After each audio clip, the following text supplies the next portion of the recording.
I was thinking the other day, why do we separate food for our pets as their food and human food? Why isn't it just food? Obviously, not all food that humans consume is for dogs and cats or small animals, but what food is totally allowed? Let's go exploring to find out what foods besides designated pet food are totally fine for a pet. Hi everyone, and welcome to Val Talks Pets, the forum for pet parents and enthusiasts alike. Having been in the pet industry for over 10 years now, I am going to share with you issues and questions that arise as I work with pet parents on a day-to-day basis. I am not a veterinarian, but I do have certifications in canine, feline, small animal, fish and reptile, and avian health and nutrition from the University of California, Davis Extension.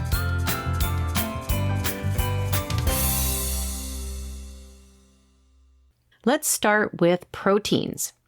If you look around the pet specialty store or ask an expert, you will find just about every protein you can think of. The most familiar ones are chicken, turkey, beef, lamb, fish, usually salmon or whitefish, possibly herring or another fish. Pork and duck is also mainstream these days. Now, if you wanted to feed these proteins to your pet in the same form as you would consume it, meaning not in kibble or freeze-dried or raw, you would need to buy the protein in the leanest form. Basically, you need to debone and skin the protein you are cooking. So if you buy boneless, skinless chicken or turkey, you are good to go with the cooking. If it is cheaper to buy skin on or bone in, you would have to remove the bone because that is dangerous when cooked, and you should remove the skin to lower the fat content. Now, to clarify about the bones, it is actually not recommended to feed dogs bones that you have acquired from a grocery store. Grocery store bones can easily have E. coli or salmonella. As well, they are often cut on machines that can have jagged or sharp edges that could cause mouth or internal injuries if a dog chews or ingests the bone. You can take a large bone and make bone broth with them to feed your dog. I know you can see freezers with raw bones at Pet Specialty, but that is just the point. These bones have been frozen at a very low temperature to kill off contamination. Also, they have been processed with the intention of a dog chewing on them or ingesting them. So edges, etc., are smoothed and created safe for the dog. This cooking idea and raw idea is also an issue if you are buying protein at the grocery store. Yes, you can pick up chicken or turkey, etc. at the store, but you need to cook these meats. I have heard people say they pick up chicken thighs on sale and just toss them to the dog. The issue here is that this meat is intended to be cooked. This means there hasn't been any process to kill off bacteria, as it is intended for humans who would cook the meat.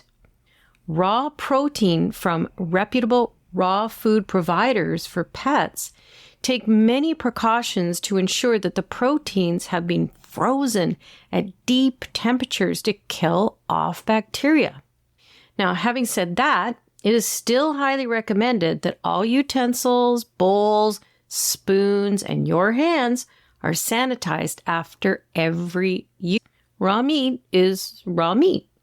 So, in terms of proteins for your dog or your cat, yes, you can give them the same meats that you would eat, provided they have not been seasoned or cooked in oil, had their bones and skins removed, and are chopped into easy eating sizes.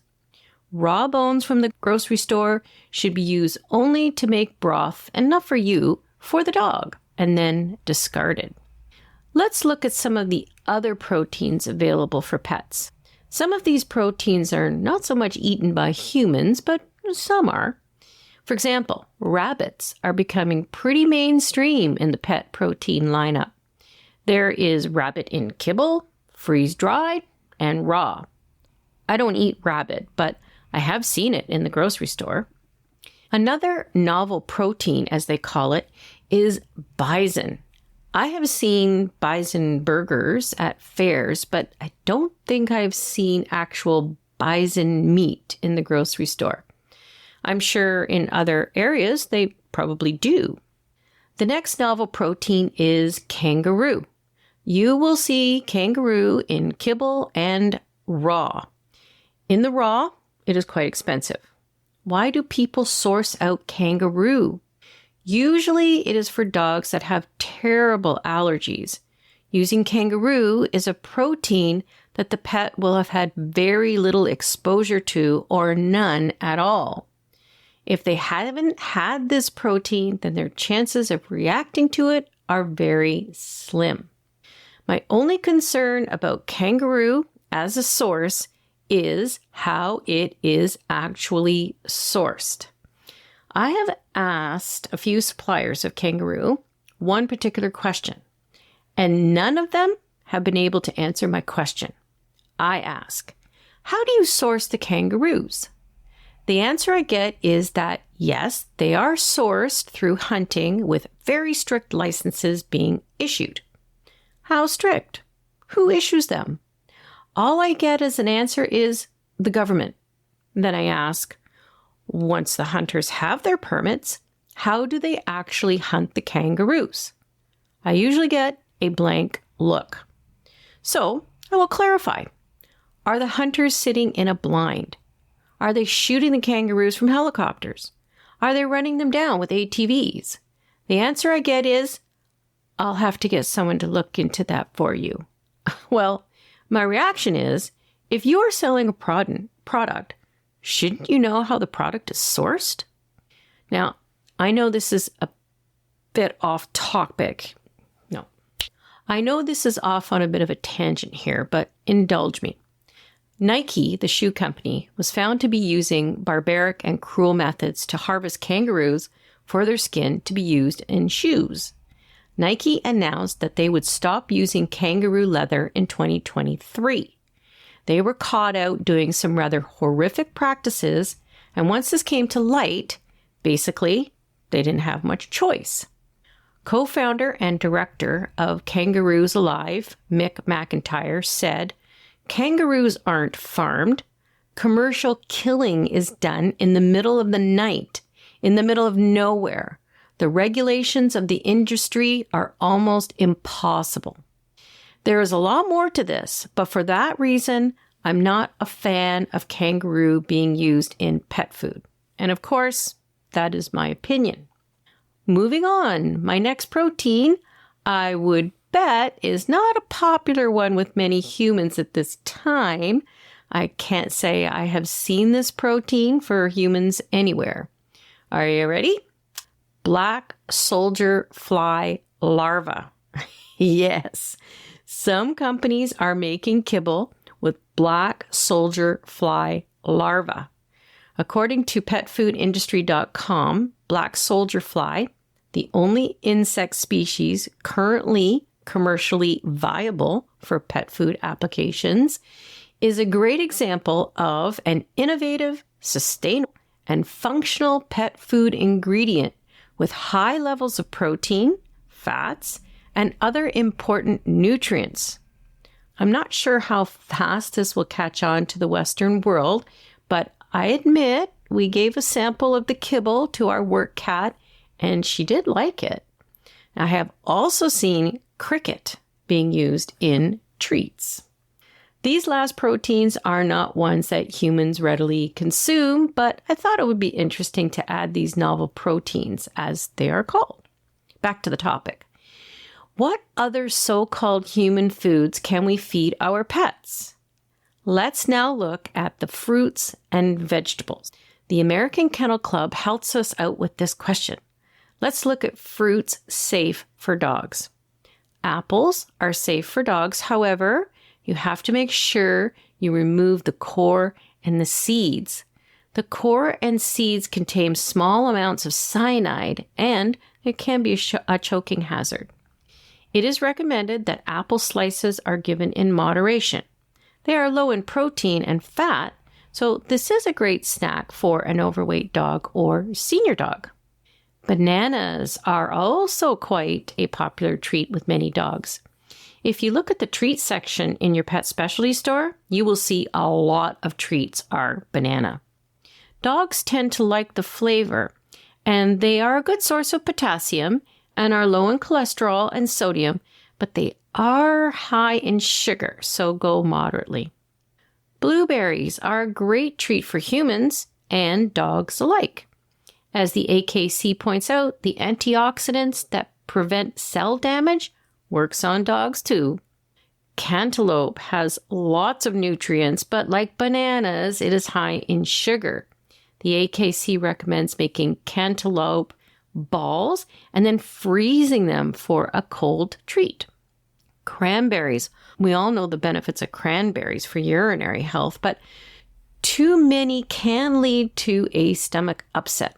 Also, stay away from the dried cranberries for your dog, as sugar has been added to these. Cucumbers are especially good for overweight dogs, according to the AKC. They are also loaded with vitamins. My friend that does pet sitting often has his little dog he looks after at Christmas come with him for Christmas dinner. She loves her cucumber. Now, pumpkin is the all-round favorite when it comes to dogs. Pumpkin comes in puree form, frozen form, in treats, in food. Pumpkin is the super elixir that helps with both diarrhea and constipation and stomach upsets. However, if you are giving pumpkin to your dog, make sure it is 100% pumpkin and not pumpkin pie filling. That will have sugar and spices. Some of the lesser known fruits that dogs may have are mango occasionally, oranges, but maybe iffy, as some dogs may not like the strong citrus smell. And if you look on other lists, it will tell you oranges are not safe for dogs, as they may cause gastrointestinal upset. They must be peeled as well. Peaches in small amounts that are skinned. Pears that have been cut into bite-sized chunks and have no seeds due to the same reason as apples. There are trace amounts of cyanide. Pineapple in chunks with no peel.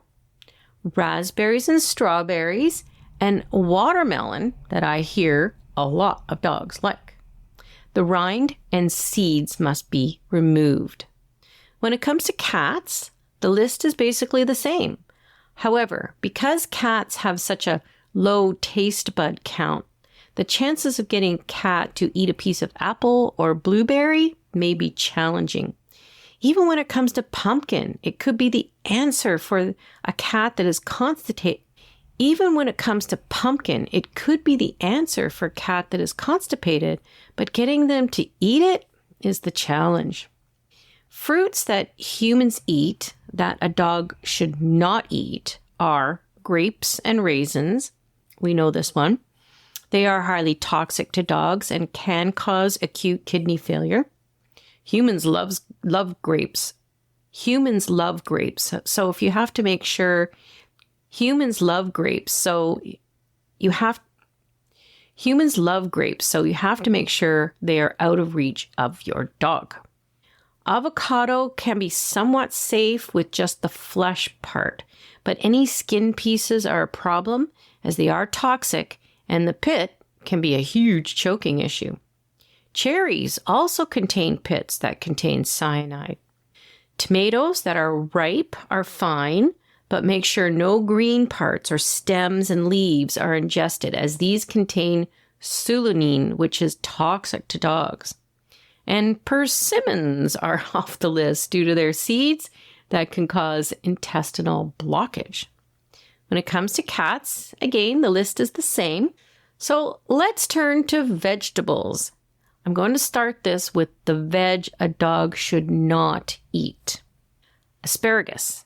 Asparagus is not necessarily unsafe, but the AKC points out that nutritionally there really isn't any point. Mushrooms, in terms of the ones we eat that we pick up at the grocery store, wash and eat, are generally fine. It's the wild mushrooms that are of concern. If your dog stumbles upon some wild mushrooms and eats them, there is a chance they have ingested one of the toxic ones. Not always, but there is a chance. Onions. This is a big no-no. Onions, leeks, chives are in the same family, and if your dog has ingested any of these in a significant way, call the vet. And because rhubarb is botanically a vegetable, it is on this list. The leaves in particular are toxic, and ingestion would require immediate veterinary. Cats also have issues with the same vegetables: onions, garlic, chives, tomatoes in the unripe form, avocado, mushrooms, and rhubarb. So now, what are good vegetables for dogs? Before I get into the list, let's talk about whether the veg should be cooked or raw. Many holistic practitioners believe that we should eat all our vegetables cooked, humans and pets. When I interviewed Teresa Gilligan, an Ayurvedic practitioner for animals, she said the same thing. Vegetables should be cooked. Why is that? According to the AI overview, vegetables for dogs should generally be cooked to make them easier to digest, as the cooking process breaks down tough plant cell walls. While some vegetables are safe as a crunchy snack, cooking them, especially starchy ones, or pureeing them allows dogs to absorb more nutrients. This is what Teresa was saying. The absorption of the nutrients when a veg is eaten raw just doesn't happen. So all that does happen is the veg lays in the stomach. I asked if it just ferments in the stomach, which would cause bloating and gas, but she said it doesn't even do that. It just lays there. So the takeaway here is that both humans and dogs should be eating vegetables cooked. Since learning this, I have to say, those veggie platters with dip that are so handy at a gathering have gone off my menu planning. I think one of the most popular veg for dogs is carrots. Now, I have read where raw carrots can give a crunchy treat and help clean teeth. But if you're going by the info I just mentioned, the carrots would need to be cooked. Now, interesting that if I give Tundra a piece of raw carrot, he'll spit it out. But if we give him cooked carrots, he'll eat them no problem. Bell peppers are also a safe veg, according to petmd.com. They can help promote skin, coat, and eye health. Broccoli is another veg, but again, should be cooked, and because of the high fiber content, could cause some gas. The same goes for Brussels sprouts and cabbage and cauliflower. They are okay to eat, but could cause gas. Butternut squash is good for a dog's digestion and is loaded with vitamins. Many dog treats will use squash for this reason. Celery is fine, but it should be de-stringed. Unless you are doing this for yourself personally, I can't imagine doing this for the dog because it's a pain to de-string celery. Green beans always make their way into Tundra's bowl around Thanksgiving and Christmas dinner. And this year, I grew green beans, so I was able to cook up some and throw them in his dinner. You can also share your salad with your dog before the dressing, as long as there isn't too much spinach or kale. These guys, in large amounts, are harmful to dogs. Peas are fine, as they are high in fiber and contain antioxidants that can reduce inflammation. Unfortunately, I do find that Tundra can eat around his peas and leave them in the bowl. Sweet potato has become a real staple in pet food and treats.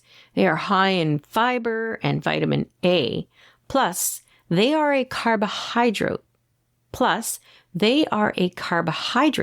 So they will contain cysteine and methionine, that are the two precursors for absorption of taurine.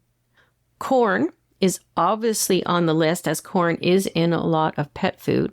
However, corn is a high glycemic food, and only the niblets should be given. If I'm going to give corn to Tundra, I will do it from corn we have eaten rather than processed corn gluten in a pet food.